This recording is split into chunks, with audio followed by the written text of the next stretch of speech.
Hello friends, welcome. I hope आप अच्छे होंगे, आपकी तैयारी अच्छी चली होगी। हमने स्टार्ट किए थे रेलवे के PYQ, जो कि एसएससी के लिए भी उतने ज़रूरी हैं जितने कि रेलवे के लिए हैं। तो एक पार्ट हमने कर लिया था। आज कर रहे हैं दूसरा पार्ट, जिसमें मैंने बेस्ट क्वेश्चन लिए हैं जिनमें अच्छे कंसेप्ट हैं। तो चलिए स्टार्ट करते हैं फर्स्ट क्वेश्चन से। 2600 रुपये की राशि को दो हिस्सों में इस प्रकार उधार दिया गया कि पहले हिस्से पर 10% प्रतिवर्ष की दर पर 5 वर्षों के लिए साधारण ब्याज और दूसरे हिस्से के 9% प्रतिवर्ष की दर से 6 वर्षों के ब्याज के बराबर है। मतलब 5 वर्षों का जो सिंपल इंटरेस्ट है वो 6 वर्षों के सिंपल इंटरेस्ट के बराबर है। बोल रहे हैं 2600 रुपये हैं, इसको दो हिस्सों में बांटा गया। मान लो एक हिस्सा ए, एक हिस्सा बी। एक तरीका करने की है कि अगर मैं एक हिस्सा ए लेके चलूँ तो दूसरा 2600 माइनस ए लेके चलूँगा। पर अगर इसमें बोला है कि सिंपल इंटरेस्ट बराबर है तो इसमें ए भी मानना ही ठीक रहेगा। इसमें से मैं रेशियो निकाल लूँगा फिर ए और बी की, और ये बेस्ट तरीका रहेगा इसके लिए। तो 2600 ए और बी मैंने बोला कि दो हिस्से कर दिए, एक ए और एक कर दिया इसमें बी हिस्सा। बोल रहे हैं कि पहले हिस्से पर 10% प्रति वर्ष की दर पर 5 वर्ष। पहले हिस्से पर 10% की रेट है और 5 साल का टाइम है, तो बोलूँगा 50% ब्याज मिलेगा। मतलब जो पहला हिस्सा ए था उस पर मिला 50% का ब्याज, और जो दूसरा हिस्सा बी है उस पर बोल रहे हैं कि 9% की रेट है और 6 साल है, तो इस पर मिल रहा है 9×54 54% का ब्याज। ठीक है। और बोल रहे हैं दोनों ब्याज क्या है यहाँ पे बराबर। इस रुपए पर कितना ब्याज मिला 50%, और इस रुपए पर कितना ब्याज मिला है 54% का। और बोल रहा है क्वेश्चन में कि दोनों ब्याज क्या है यहाँ पे बराबर। आपसे पूछा है 10% पर कितना हिस्सा उधार दिया गया था। 10% पर जो था वो कितने रुपए उधार दिए गए थे। ठीक है। तो ये माना है हमने कि 10% पर दिया था ए, और ये जो है ये दिया था 9% पर बी। तो दोनों ब्याज बराबर कर दिए, यहाँ से ए रेशो बी पता लग जाएगी। तो परसेंटेज से परसेंटेज तो खत्म हो जाएगी। ये बना ए रेशो बी। ए की वैल्यू कितनी आई, ए के परली तरफ कितना है 54, और रेशो बी की वैल्यू कितनी आई 50।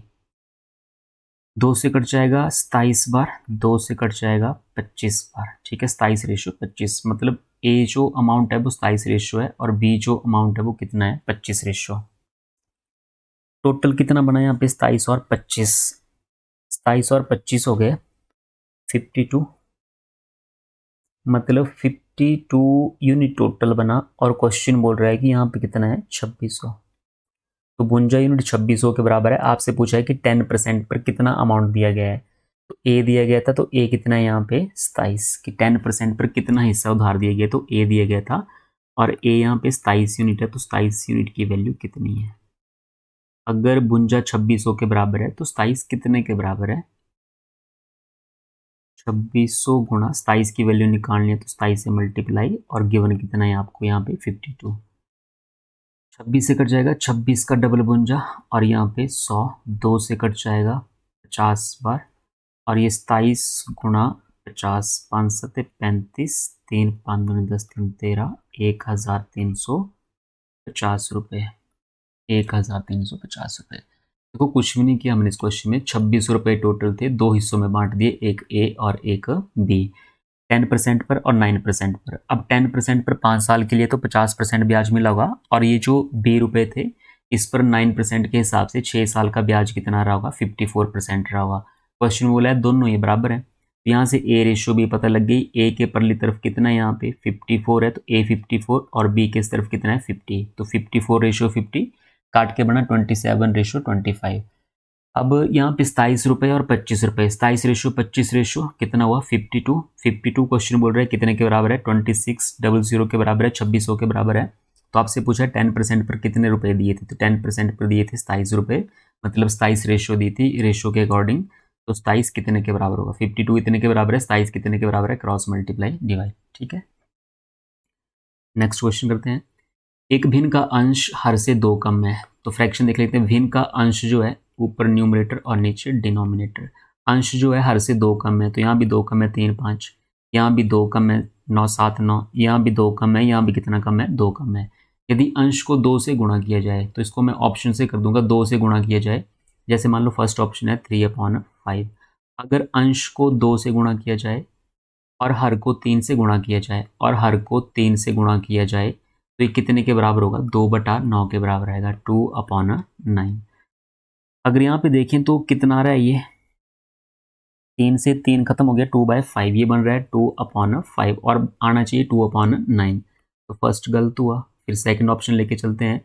अगर 2 का गुणा यहाँ पे कर दें तो मतलब 7 गुणा 2 और बटे में 9 लिखा है तो 9 गुणा 3, तब ये बनेगा 7 गुणा 2 14, 14 बटे में 27। ठीक है, तब भी नहीं आना चाहिए 2/9, तो ये भी नहीं हुआ। ऑप्शन नंबर इससे भी नहीं आया। अगर 1/3 लेके चलें, 1/3 लेके चलें, अंश में 2 का गुणा और हर में 3 का गुणा, तो 1 × 2 2/3 × 3 कितना हो गया? 9, 2/9। अब आया 2/9 और क्वेश्चन में यही बोला था कि जब आप न्यूमरेटर को 2 से मल्टीप्लाई करोगे और डिनोमिनेटर को 3 से मल्टीप्लाई करोगे तो कितना आना चाहिए? 2/9। तो किस ऑप्शन से है? Option number 3। नेक्स्ट क्वेश्चन करते हैं। एक संख्या में 40% की वृद्धि की गई, फिर उसके बाद 40% की कमी हुई। तो अगर मैं संख्या 100 मान के चलूँ, 40% की वृद्धि हुई तो हो गई है 140 बटे में 100। फिर 40% की कमी हुई तो 100 में से 40 गए, कितना बचा यहाँ पे? 60, 60 बटे में 100, ये चेंज हुआ टोटल। 40% की वृद्धि हुई तो मैंने 140 बटे 100 और 40% की कमी हुई तो कितना लिख दिया? 60 बटे में 100। 100 अगर वृद्धि तो 100 में जोड़ देंगे, अगर कमी तो 100 से कम। 100 से 100 खत्म, 2 0 से 2 0 और 14 गुणा 6 कितने हो गए यहाँ पे? 84। 84 हम तो 100 मान के चले थे, ठीक है, तो 100 मान के चले थे, 100 से नंबर कितना हुआ? 84 कम हुआ, कितना कम हुआ? 16, तो 16% की कमी। ऑप्शन ये 16% की कमी।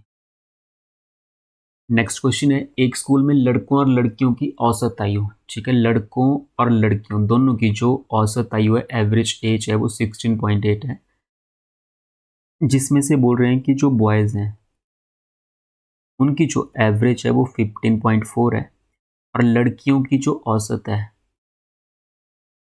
उनकी 18.2 है। स्कूल में लड़कों और लड़कियों की संख्या का अनुपात। अब देखो यहाँ पे आपको बॉयज़ की एवरेज दी गई है, गर्ल्स की एवरेज दी गई है और दोनों की मिला के एवरेज दी गई है, दोनों की मिक्स करके 16.8 है। जब भी आपको बॉयज़ का पता है, गर्ल्स का पता है, इन दोनों का मिक्सचर पता है, तो वहाँ पे लगाएंगे एलिगेशन, ठीक है, तो एलिगेशन से आराम से हो जाएगा क्वेश्चन ये। तो बीच में लिखेंगे 16.8, मतलब इन दोनों का मिला के जो एवरेज है वो कितना बन रहा है? 16.8, उसको लिखा बीच में, यहाँ एवरेज, यहाँ एवरेज, यहाँ एवरेज, तो एलिगेशन लगा देंगे यहाँ पे। 16.8 में से 15.4 गए, कितने बचे? 1.4। फिर 18.2 में से 16.8 गए, यहाँ पे कितने बचे? 1.4। जब भी एवरेज के ऊपर एलिगेशन लगा रहे हैं तो ये जो रेशियो बनी, ये बनी number of boys to girls, number of boys girls या गर्ल्स बॉयज़, ठीक है, तो दोनों सेम नंबर है, यहाँ भी 1.4 है, यहाँ भी 1.4 है, सेम नंबर है, तो 1:1। Option number D. तो ये क्वेश्चन आराम से एलिगेशन से हो सकता था जो हमने किया। नेक्स्ट क्वेश्चन है, √3 इकाई भुजा वाले एक समबाहु त्रिभुज, समबाहु त्रिभुज होती है इक्विलेटरल ट्राइंगल, इक्विलेटरल ट्राइंगल के परिवृत्त, परिवृत्त का मतलब होता है सर्कम सर्कल, सर्कम सर्कल की त्रिज्या ज्ञात कीजिए, radius of circum circle, radius of circum circle. तो रेडियस ऑफ सर्कम सर्कल क्या होती है? अगर किसी इक्विलेटरल ट्राइंगल के अंदर कोई वृत्त है तो उसकी त्रिज्या कितने के बराबर होती है? उसकी त्रिज्या होती है a/√3, मतलब a क्या यहाँ पे साइड है ट्राइंगल की, तो साइड कितनी यहाँ पे? √3 बताई गई है, तो a की वैल्यू √3 और डिवाइड में √3, ठीक है। रेडियस ऑफ सर्कम सर्कल की होती है a/√3, √3/√3, √3 से √3 कैंसिल, कितना आएगा यहाँ पे? 1 यूनिट। तो चलिए नेक्स्ट क्वेश्चन करते हैं, √2 + √x = √3, find value of x। x की वैल्यू निकालनी है तो √x = √2 परली तरफ ले जाते हैं, √3 - √2। अच्छा, अगर दोनों तरफ स्क्वायर कर दें तो यहाँ पे रूट स्क्वायर से रूट कैंसिल हो जाएगा, मतलब √x का स्क्वायर, इस तरफ भी स्क्वायर कर दिया और √3 - √2 इस तरफ भी स्क्वायर कर दिया। अब यहाँ पे ये तो बन गया फॉर्मूला a - b का होल स्क्वायर, और स्क्वायर से रूट कैंसिल, तो x is equal to a minus B का होल स्क्वायर क्या होता है, a square plus B square minus 2ab। तो अंडर रूट 3 का स्क्वायर प्लस अंडर रूट 2 का स्क्वायर माइनस 2 अंडर रूट 3 और अंडर रूट 2, 2a और b। देखो जब पेपर में करते हैं तब तो डायरेक्ट ही करते हैं, तब तो इतना लिखते नहीं। आपको पता है कि इसका स्क्वायर कितना होगा, तो अंडर रूट 3 का स्क्वायर कितना होगा 3, प्लस अंडर रूट 2 का स्क्वायर कितना होगा 2, और माइनस कितना हो जाएगा यहाँ पे 2 रूट, रूट के अंदर 3 है, रूट के अंदर 2 है, तो रूट कितना हो जाएगा ये 6। अंडर रूट के अंदर अगर 2 नंबर है तो मल्टीप्लाई हो जाते हैं, तो 3 प्लस 2 कितना हो गया 5 minus 2 under root 6। Option number A. Next question है given below is the marks obtained by 20 students in mathematics out of 30 marks. ठीक है, 20 छात्र हैं जिनके 30 में से नंबर बताया गया है कि 7, 9, 12, 12 यहाँ पे इस तरह से, और आपसे पूछा गया then 2 multiply median, 2 multiply median minus mode कितना होगा। अब मीडियन होता है सेंटर वैल्यू, ठीक है, पहले असेंडिंग ऑर्डर में लगाने पड़ेंगे, फिर सेंटर में कौन सी वैल्यू आई वो होती है मीडियन। और मोड होता है कि सबसे ज़्यादा बार, ये सबसे ज़्यादा बार नंबर कौन सा आया है इसमें। देखो सबसे ज़्यादा बार इसमें कौन सा आया होगा, देखो 12 3 बार है यहाँ पे 3, फिर 14 दिख रहा है सबसे ज़्यादा बार 1 2 3 4, 14 सबसे ज़्यादा बार आया, हम बोलेंगे कि मोड तो कितना है यहाँ पे 14। अब बात आई मीडियन की। अब मीडियन किस तरह से करेंगे, पहले तो लिखना पड़ेगा असेंडिंग ऑर्डर में। अगर असेंडिंग ऑर्डर में लिखते हैं तो पहले पे आएगा 7, 7 कोई और तो है नहीं यहाँ पे, ठीक है। 7 के बाद फिर 8 ने, 7 के बाद 9 है, 9 एक ही बार है यहाँ पे, उसके बाद है 12 1 2 3, 12 3 बार है तो 3 बार लिखेंगे 12 12 12। फिर उसके बाद है 13 है नहीं यहाँ पे, 13 है ही यहाँ पे, तो 12 के बाद आ गया 13, फिर 13 के बाद 14 1 2 3 4, 4 बार है 1 2 3 4, सबसे ज़्यादा ये 14 आया है तो मोड यहाँ पे 14 है। अच्छा 20 छात्र हैं यहाँ पे, 20 छात्र हैं, मैंने बोला कि बीच वाली टर्म होती है मीडियन, तो हम बोलेंगे कि 10 टर्म में इस तरफ रख देंगे, 10 टर्म में इस तरफ रख देंगे, तो क्या हो जाएंगी 20 टर्म में, मतलब यहाँ पे आएगी मिडिल टर्म, 10 के बाद आएगी मिडिल टर्म। तो 10 के बाद मतलब ये, ठीक है, 10 तो यहाँ तक होगी, 10 के बाद यहाँ पे 11वीं टर्म लिखी होगी, 11 12 13, तो 10 और 11 के बीच में जो टर्म होगी वो होगी मीडियन, सेंटर वाली टर्म।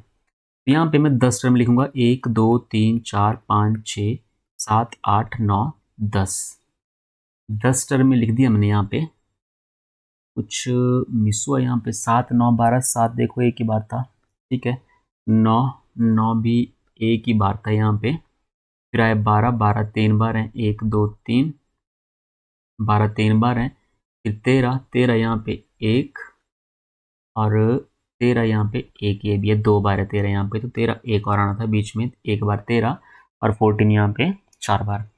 तो देखो अब कितने टर्म में, 1 2 3 4 5 6 7 8 9 10, 10, और फिर यहाँ पे 10 के बाद यहाँ पे ये वाली टर्म, सॉरी 10 के बाद यहाँ पे ये वाली टर्म, ठीक है, ये जो टर्म होगी ये होगी यहाँ पे मीडियन। 10 टर्म में इस तरफ लिखेंगे, 10 टर्म में उस तरफ लिखेंगे, तो इन दोनों के बीच में जो टर्म आएगी, तो दोनों ही 14 है तो बीच में कोई टर्म नहीं है, तो 14 ही मीडियन आएगा यहाँ पे, तो मीडियन आया 14, तो 2 मल्टीप्लाई 14 मल्टीप्लाई मोड कितना है यहाँ पे 14, ये 28 माइनस 14, 28 में से 14 गए, कितने बचे 14, 14, ऑप्शन नंबर बी। ठीक है, 20 टर्म में 10 एक तरफ लिखी होंगी, 10 दूसरी तरफ लिखी होंगी, तो 20 हो जाएंगी। अब यहाँ पे सेंटर में कोई टर्म आएगी, 10 इस तरफ रख दी, 10 इस तरफ रख दी, तो बीच में कोई टर्म रही होगी यहाँ पे, तो 10 के बाद, और ठीक है, इसके 10वीं टर्म और 11वीं के बीच वाली टर्म जो होगी वो होगी मीडियन, तो 10वीं और 11वीं के बीच, 10 टर्म में ये टर्म ये, ठीक है, इसके बीच में जो टर्म होगी, तो इस तरफ भी 14 है, इस तरफ भी 14 है, तो बीच में कुछ नहीं है, बीच में ये दो ही टर्म है यहाँ पे, ठीक है 14, तो मीडियन हो गया 14। और सबसे ज़्यादा जो मोस्ट रिपीटिंग टर्म होती है उसको बोलते हैं बहुलक, मोड। नेक्स्ट क्वेश्चन है ए एक काम को 20 दिनों में पूरा कर सकता है, A can do a piece of work in 20 days, B अकेला उस काम को 30 दिनों में पूरा कर सकता है। किसी अन्य काम के कारण ए को पूरा ए को पूरा काम होने से पहले काम छोड़ना पड़ा और अंतिम 5 दिनों का काम बी ने अकेले किया। ठीक है, ए को कोई काम आ गया बीच में तो वो चला गया, फिर लास्ट के जो 5 दिन है सिर्फ उसने बी ने काम किया है। तो सबसे पहले काम एफिशिएंसी निकाल लेते हैं इनकी। 60 आया एलसीएम, 20 से 3 बार कट जाएगा, 30 से 2 बार, ये आ गई इसकी एफिशिएंसी, मतलब एक दिन का काम। और ये 60 यहाँ पे टोटल वर्क है। फिर बोल रहे हैं ए काम खत्म होने से पहले चला गया है, ठीक है, और लास्ट के 5 दिन जो है वो सिर्फ बी ने काम किया है। तो लास्ट के 5 दिन सिर्फ बी काम कर रहा है। बी जो है एक दिन में कितने काम करता है? 2। तो लास्ट के 5 दिन इसने अकेले काम किया, तो 5 दिनों में 10 काम किए होंगे। 60 काम टोटल थे, 60 में से 10 काम किसने कर दिए? ये बी ने। ठीक है, बचे अब कितने काम बचे होंगे? 50 काम। ये जो 50 काम बचे हैं, 50 काम दोनों ने मिलकर किए हैं, क्योंकि लास्ट में सिर्फ इसने अकेले ने काम किया है, तब 10 काम हुए थे। तो इससे पहले दोनों साथ में काम कर रहे थे, तो मतलब ये जो 50 काम है दोनों ने मिलकर किए हैं। तो दोनों ने मिलकर 50 काम करने में कितने दिन लगाए होंगे? तो एक ये 3 काम करता है, एक 2 काम करता है, 3 2 5, 5 से कट जाएगा, 5 एकम 5 0, कितना आएगा यहाँ पे? 10 दिन। मतलब दोनों ने मिलकर 10 दिन काम किया है, दोनों ने मिलकर 10 दिन काम किया। और बी ने अकेले कितने दिन काम किया है? 5 दिन। ये तो 10 दिन दोनों ने मिलकर किया है, 5 दिन बी ने अकेले काम किया है, तो 10 और 5 कितने हो गए? 15 दिन। काम को पूरा खत्म होने में कितने दिन लगेंगे? कितने दिन लगे? 15 दिन। नेक्स्ट क्वेश्चन है, एक वस्तु को 12% के लाभ पर बेचा गया।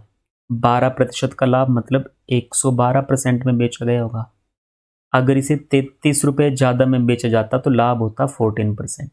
लाभ 14% का मतलब हुआ कि वस्तु कितने में बेची जाती है? 114% में बेची जाती है। तो 112 की 112 में बेचा, फिर 114 में बेचा, तो कितने रुपए ज़्यादा में बेचा? यहाँ पे हम बोलेंगे 2% ज़्यादा में बेचा। और क्वेश्चन बोल रहा है कितने रुपए ज़्यादा में बेचते? 33 रुपये में। हमने बोला अगर 2% ज़्यादा में बेचते तो 14% का लाभ होता। क्वेश्चन बोल रहा है 33 रुपये ज़्यादा में बेचते, तो 2% कितने के बराबर हुआ? 33 के बराबर। वस्तु का क्रय मूल्य, क्रय मूल्य हमेशा 100%। क्रय मूल्य कितना होगा? 100%। तो 100% की वैल्यू कितनी? 2 का कितना गुणा है? ये 50 गुणा, तो इस तरफ भी 50 गुणा। 5 3 15, 5 3 15, 16 और 1 0 1650। Option number D. Next question है, ए बी सी एक समबाहु त्रिभुज है। ए बी सी एक समबाहु त्रिभुज, ए बी सी एक समबाहु त्रिभुज है। पी क्यू आर क्रमशः भुजाओं ए बी के ऊपर पी बिंदु मध्य बिंदु है, ए बी का मध्य बिंदु पी है, बी सी का मध्य बिंदु क्यू है, और ए सी का मध्य बिंदु आर है। ए सी का मध्य बिंदु क्या है यहाँ पे? आर। त्रिभुज की भुजा की लंबाई 4 है, 4 सेंटीमीटर है। जो साइड है ट्राइंगल की वो 4 सेंटीमीटर है। पी क्यू आर का क्षेत्रफल, ये पी क्यू आर, इसका क्षेत्रफल कितना होगा यहाँ पे? तो देखो, एक समबाहु त्रिभुज है और इसकी भुजाओं के बिल्कुल सेंटर के ऊपर, बिल्कुल सेंटर पे 3 बिंदु लिए हैं। इस भुजा का साइड का सेंटर ये, इस भुजा का साइड का सेंटर ये, और इस साइड का सेंटर जो है आर है। यहाँ पे 3 सेंटर लिए हैं, इनको मिला के एक ट्राइंगल बनाई गई है। तो इसका आपसे एरिया पूछा है कि इसका एरिया कितना होगा। तो इसका जो एरिया होता है वो बार कौन सी त्रिभुज है? ये इक्विलेटरल ट्राइंगल। इक्विलेटरल ट्राइंगल के मध्य बिंदुओं पर अगर मध्य बिंदुओं से अगर कोई त्रिभुज बनाई जा रही है बीच में, तो उसका जो एरिया होता है वो होता है 1/4 into area of equilateral triangle.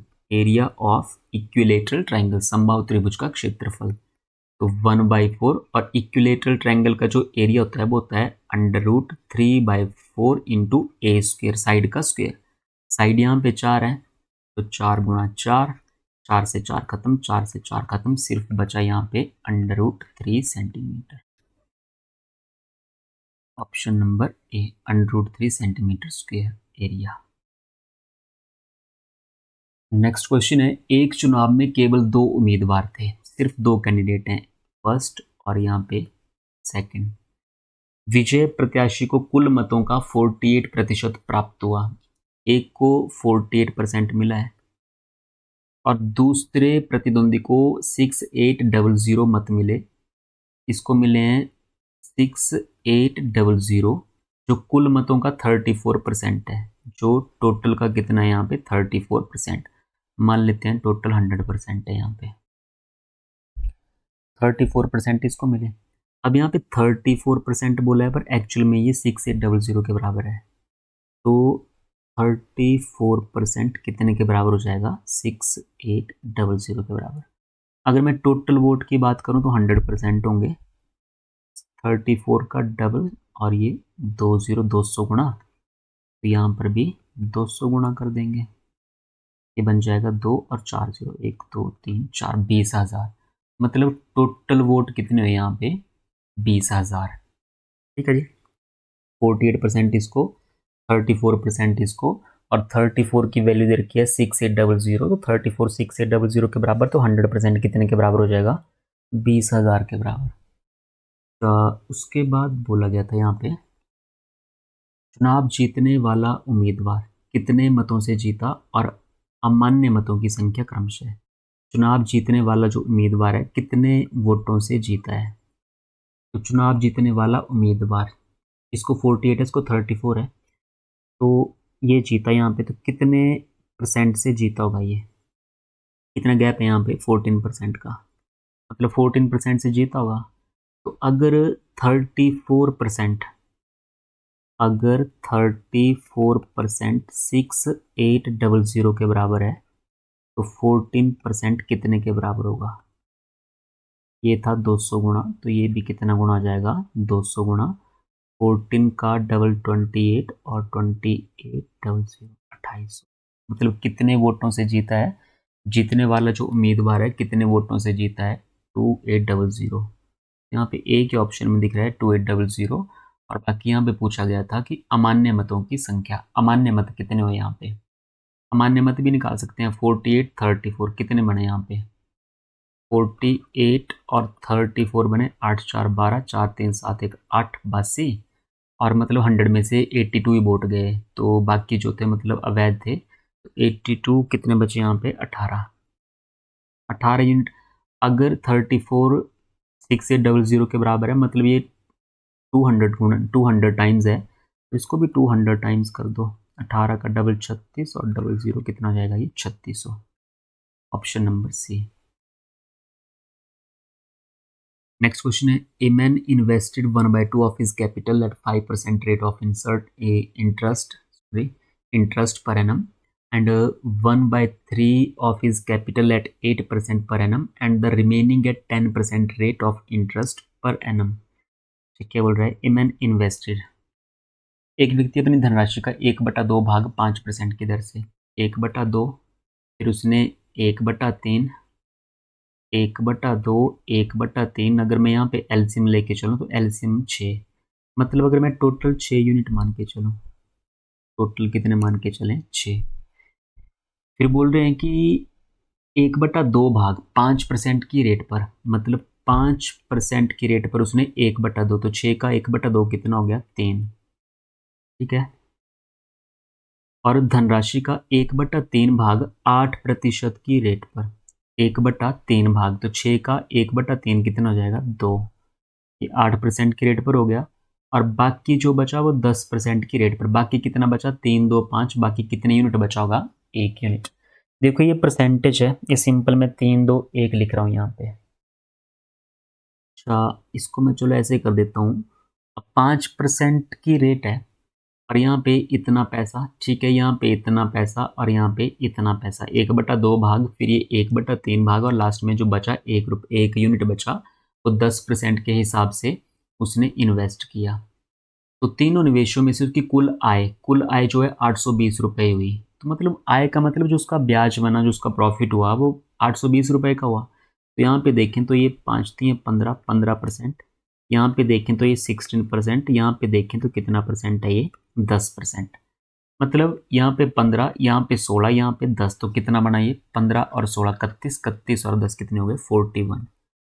41% बना यहाँ पे प्रॉफिट, और यहाँ पे बोल रहे हैं कितना, ये 820 है। मतलब जो 41 यूनिट है ना, वो कितने के बराबर है, 820 के बराबर। अच्छा, कितने यूनिट की वैल्यू निकालनी है आपको आपसे पूछा है कि निवेश की गई कुल धनराशि, टोटल धनराशि कितनी है। तो यहाँ पे तो मैं 6 यूनिट मान के चला था, पर ये परसेंटेज में नहीं है, ठीक है ना, ये परसेंटेज में नहीं है। तो 6 मान के चले तो 6 कितने के बराबर होगा, 6 मान के चले हैं, तो अगर इसको मैं परसेंटेज में लिखूं तो कितना परसेंट बनेगा, ये 600%। जब भी किसी नंबर को परसेंटेज में करते हैं तो मल्टीप्लाई कितना कर देते हैं, 100 से। बाकी या तो फिर यहाँ पे मैं 300 मान लेता, यहाँ पे मैं 200, यहाँ पे कितना मान लूँ मैं, 100। फिर उसी हिसाब से अगर मैं principal multiply rate multiply time upon 100 इस तरह से कर दूँ तो यहाँ पे परफेक्ट वैल्यू आ जाएंगी ये, ठीक है। 300 200 500 आएगा यहाँ पे ही। जैसे यहाँ पे मान लो मैं 300 लिख दूँ, फिर यहाँ पे मान लो 200 लिख दूँ, यहाँ पे मान लो 100 लिख दूँ, तो 300 का 5% कितना होगा, 300 का 5% होगा 15, फिर ये परसेंटेज खत्म। 200 का 8% कितना होगा, 16, परसेंटेज खत्म। फिर ये 100 का 10% कितना होगा, परसेंटेज से 2 जीरो खत्म, तो यहाँ पे 10 होगा। यहाँ पे 41 820 के बराबर है। फिर बन गया 300 200 500, 500 और 100 कितना हो गया, 600। मतलब 600 की वैल्यू कितनी, अगर 41 यूनिट 820 के बराबर है तो 600 कितने के बराबर होगा, 45 का ये डबल दिख रहा है, 20 गुना, तो 600 का भी 20 गुना कर दो, कितना हो जाएगा, 6 गुना 2 12, और ये 30 12,000। ऑप्शन नंबर ये 12,000। नेक्स्ट क्वेश्चन है, कंपनी ए द्वारा 2001 में अर्जित राजस्व, ठीक है, 6300 करोड़ रुपए 2001 में जो है 6300 करोड़ है। फिर 2010 में 8100 करोड़ है, और 2015 में 10800 करोड़ रुपए है। तो 2001 से 10, ये 1 का है, ये 10 का है, और ये 15 का है। 1 से 10 के बीच और 10 से 15 के बीच राजस्व में वृद्धि का अनुपात ज्ञात कीजिए। चलिए ठीक है, कितना इंक्रीज हुआ यहाँ पे, 6300 से 8100 हुआ, तो कितना इंक्रीज हुआ यहाँ पे, माइनस करके देख लो कितना इंक्रीज हुआ यहाँ पे, 1800 का इंक्रीज हुआ। यहाँ पे 10 से 15 के बीच में कितने का इंक्रीज हुआ, यहाँ पे 10,800 में से 8,100 चले गए, 8100 चले गए, तो यहाँ पे बचे 2700, ठीक है। तो इतना इंक्रीज यहाँ पे हुआ। पहले 1 से 10 के बीच इतना इंक्रीज हुआ, और 10 से 15 के बीच इतना इंक्रीज हुआ। तो बोल रहे हैं कि जो ये इंक्रीज है दोनों, उनका आपको रेशियो निकालने की, रेशियो कितना है, आसान है, लो 1800 रेशियो 2700, 2 जीरो से 2 जीरो खत्म, 9 का डबल और 9 का 3 गुना, 2:3। ऑप्शन नंबर सी। चलिए नेक्स्ट क्वेश्चन करते हैं, ए और बी द्वारा काम करने की क्षमता का अनुपात, मतलब ए और बी की एफिशिएंसी दी गई है 3:4। ए कितने काम करता है, 3, और बी कितने काम करता है, 4। यदि ए काम पूरा करने में 12 दिन, ए पूरा काम करता है 12 दिनों में, ए जो है एक दिन में 3 काम करता है, तो 12 दिनों में कितने काम करता होगा, 12 3 36 काम, ठीक है। ए की एफिशिएंसी कितनी है, 3, मतलब एफिशिएंसी मतलब एक दिन का काम। अगर एक दिन में 3 काम, तो 12 दिन में कितने जाएंगे, 12 गुना 3 कितने हो गए, 36 काम। तो बी द्वारा सामान्य काम पूरा करने में लिया गया समय, तो बी काम को कितने दिनों में पूरा करेगा, टोटल काम कितने यहाँ पे 36, क्योंकि ए ने पूरा काम खत्म किया तो 36 काम है, और बी एक दिन में कितने काम करता है, 4 काम करता है, तो एक दिन के काम से डिवाइड, 4 ने 36, तो बी काम को कितने दिनों में खत्म करेगा, 9 दिनों में। आई होप आपको समझ आए होंगे क्वेश्चन। तो नेक्स्ट क्वेश्चन करते हैं इसी तरह। देखो P की वैल्यू ये दे रखी है, Q बोला है 0.54 के बराबर है, तो P बाई Q का मान ज्ञात कीजिए। अच्छा, चलो इन दोनों को मल्टीप्लाई कर लेते हैं, ये भी मल्टीप्लाई में और ये भी मल्टीप्लाई में, तो मैं सीधा मल्टीप्लाई कर दूंगा, 3 गुना 3 कितने हो गए, 9। दशमलव के बाद एक अंक, दशमलव के बाद एक अंक, 2 अंक पहले डेसिमल, तो 2 अंक पहले डेसिमल, 0.09 प्लस 3 गुना 3 कितने हो गए, दोबारा से 9, और 4 अंक पहले डेसिमल, 4 अंक पहले डेसिमल, तो 1 2 3 4, 4 अंक पहले डेसिमल, माइनस 6 गुना 3 हो गए 18, और 1 2 3, 3 अंक पहले डेसिमल, 18, और 1 2 3 अंक पहले डेसिमल। ये बना यहाँ पे अगर देखो ऐसे प्लस माइनस करने हैं तो कर सकते हैं, बाकी अगर दशमलव के हिसाब से करना है कि मैं दशमलव यहाँ पे हटा दूँ तो उस तरह से भी कर सकते हैं। जैसे 9 बटे में कितना हो जाएगा यहाँ पे, दशमलव का एक, 2 अंक, 2 0 प्लस 9, दशमलव के बाद 1 2 3 4 तो 4 0, 1 2 3 4, फिर माइनस 18 और बटे में दशमलव के बाद 3 अंक हैं तो 3 0, 1 2 3। ठीक है, अब यहाँ पे देखो मैक्सिमम 4 जीरो है तो हर जगह पे मैं 4 जीरो कर दूंगा। 3 जीरो है, 1 जीरो अपनी मर्जी से तो 1 जीरो ऊपर। यहाँ पे 2 जीरो है, 2 जीरो अपनी मर्जी से डिनोमिनेटर में तो 2 जीरो ऊपर। अब यहाँ पे बना 900 जमा 9 माइनस 180, 900 जमा 9 माइनस का 180 और डिनोमिनेटर सबका बराबर हो गया 1 के साथ 4 जीरो। 900 जमा 9 माइनस 180 करोगे तो ये बनेगा 0.0729। ठीक है, अपॉन में देखो, अपॉन में 4 जीरो हैं तो 4 अंक पहले लेके लग जाएगा दशमलव, 1 2 3 4। 909 में से 180 चले जाएंगे तो बचेगा ये 729, और 729 बचा तो 4 अंक पहले डेसिमल, तो 1 2 3 4, 4 अंक पहले दशमलव।